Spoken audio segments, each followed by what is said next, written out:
And I don't think a lot of people your age are interested in politics in that way, so that's also very cool. Good for you. Thank you. How did you react when you found out that you would become the Attorney General? Yeah. So when I found out, it was through a conversation with the Premier. That's usually how it happens. I think I was a bit stunned, actually. When things happen in politics, they often happen very quickly. Like, you're very stressed out because you're running a campaign. You don't know if you're going to form government. You form government, and then in the situation, the next thing is like cabinet decision. So it just feels very high pressure at the very beginning of a government. So there's not a lot of time to process, I guess. So when I was told that the Premier wanted me to step in the role of AG, it was a real honor. I think I was shocked for the first little bit. I think I called my parents and my partner, and that's when it kind of hit, and they were excited. So yeah, it was really quite an honor, actually. It's a nice moment. What got you into politics? So probably a little bit like you, I was really interested in, like, I'm not in politics necessarily, like you're very focused on that, which is great. It was more community involvement. Like, I was just really interested through the role modeling of my parents and things, just always being involved in community events or volunteering and things like that. So I think the kind of public service part of that was part of my upbringing. And then when I got older and I became a lawyer, I just got involved in policy development stuff. Like, I had a friend who was running for politics locally, and I thought she was incredible, so I decided I would help her on the campaign, and it was my first exposure to what happens in a campaign and what that's like, which is, you can't learn that stuff anywhere. And she asked me to get involved in some advisory committees after she got elected, so I got to see kind of how government works a little bit behind the scenes, or part of the processes, and just was asked if I was interested in running at the next election, and I think I just thought, why not, and tried it out, and just really loved the fact that when you're in government, you can help change systems for people. Like, I think that's really quite a privilege and an honor to be able to do that, and just really loved that. So then kind of stayed with one foot inside of politics and ended up here.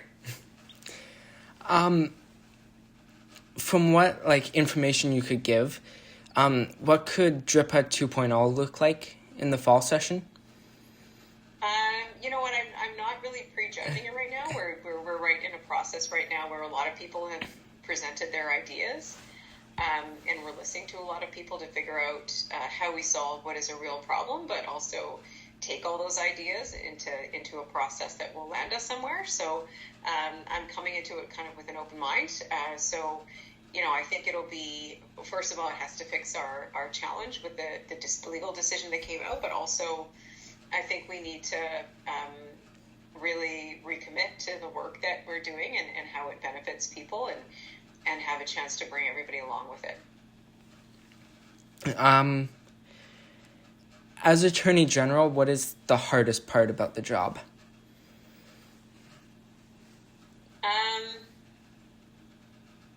I think a lot of the work that I do is, there are always tough decisions. Like, a lot of times the choices that are before us when it comes to decisions before me in the role, there's not an easy path. So you have to figure out what's best and what will benefit the most people, and what you believe your values are in that situation. And I think that's just part of the job. I wouldn't say that's extra tough. It's just a responsibility I have. And you know what? I'm not a huge fan of question period. I think it's important, but I think we've really gotten away from reality sometimes when we talk about political discourse, and that's my least favorite part of the job. Like, I love to have real discussions about how we make things better and what the solutions are. And I think sometimes with the political rhetoric and the atmosphere that we're in right now in politics, it can be based on just things that are not real or not true or don't really solve a problem, and that bothers me.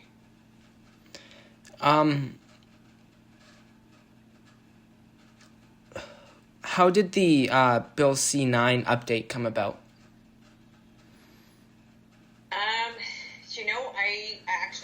It would be Minister Gibson that really saw the origins of that in citizen services. just to say regularly we have to update legislation. It's just a necessity because things change, processes change, we learn about things that need to change. So I don't actually know the tracking of what the origin story of that is. It's a question that she would probably know the answer to, but I don't know for sure. But I know that there's also work with the Privacy Commissioner. Sometimes our independent officers, like it happens with me, they give us ideas or recommendations of stuff that needs to change. So it's kind of an iterative process, that whole legislative amendment making.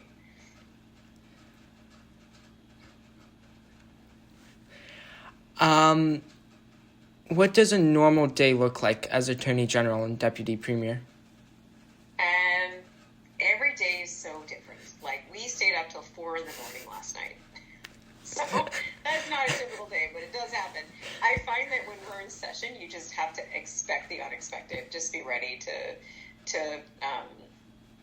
for things to come that you didn't anticipate, whether it's an issue, whether it's something that shows up in question period, whether it's, the votes in the House and how the House is going and, filibustering and all that stuff that happens sometimes. It just makes it very dynamic work environment. So my day, every day is different. It can be like this morning I started with, the real morning ended at 4 o'clock when we were in the House till 4 a.m. last night. I woke up and had radio interviews starting at 8, a few of them, on a topic.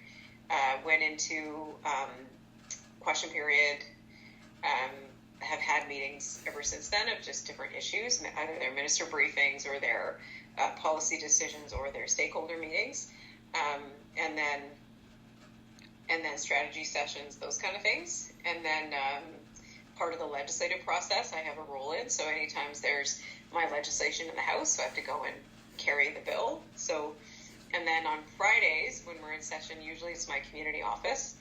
It always is my community office. So tomorrow I'm in my community meeting with constituents over various things that are concerning to them or they want to talk to me about, which I really love. It's a lovely work. We get to solve problems for people in a real way that are there, like government actually solving problems at the human level, which I really love. So, and then there's events too that come up or we're speaking at or we're attending. So. What advice would you give future generations who would want to get into politics? I think the best thing to do is attach yourself to things you're really passionate about. If you're involved in politics, I would say the best politicians are those people that come to it thinking, I'm here because I want to make this, that, and that better in the world. And that means something to me. And so you're tethered in a value or a belief or a drive.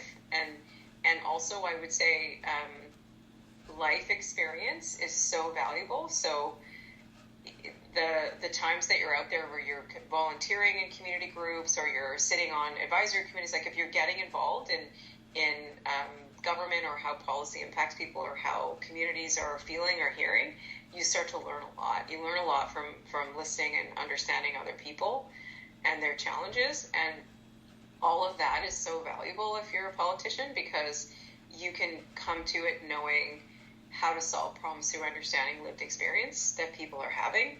And I would say being in politics has to be not only a passion, but also a drive to do something. Because the best politicians, I think, that I admire the most are the ones that are trying to change something all the time. So not just as a job, but as a calling or something that they're like, I don't know how long I'm going to be in this role, but while I'm here, I want to do as much good as I can. So I think that's important.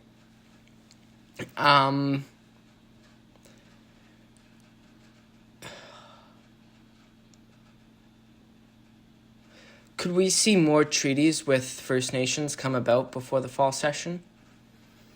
I know there's a lot underway. It's such a good way to bring like certainty to both the First Nation and the province and the people in the area. And so I know that the Modern Treaty Commission has a few underway. I'm not sure there's 2 right now that are before the House.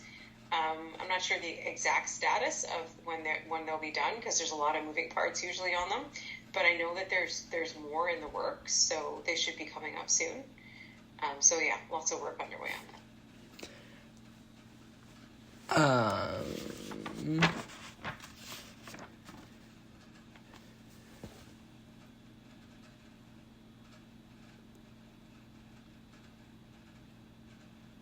What do cabinet meetings mostly feel like? So cabinet meetings are they're usually very important discussions that are had there. It's all confidential, so everything we talk about is under cabinet confidentiality. It's usually very respectful. Like there's a range of different opinions on a topic, as it should be, right? Like you need the range of British Columbia or different lived experiences and perspectives to make better decisions.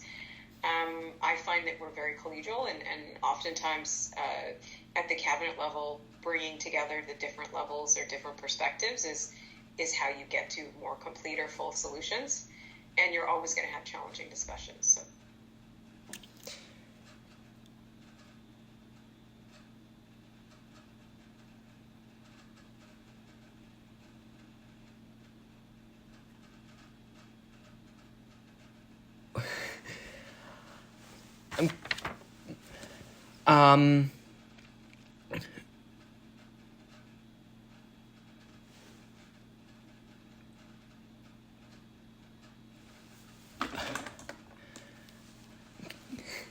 I only had a few questions formed. You're done. So tell me why you're interested in politics. I'm curious. What's the passion? It's very cool at your age.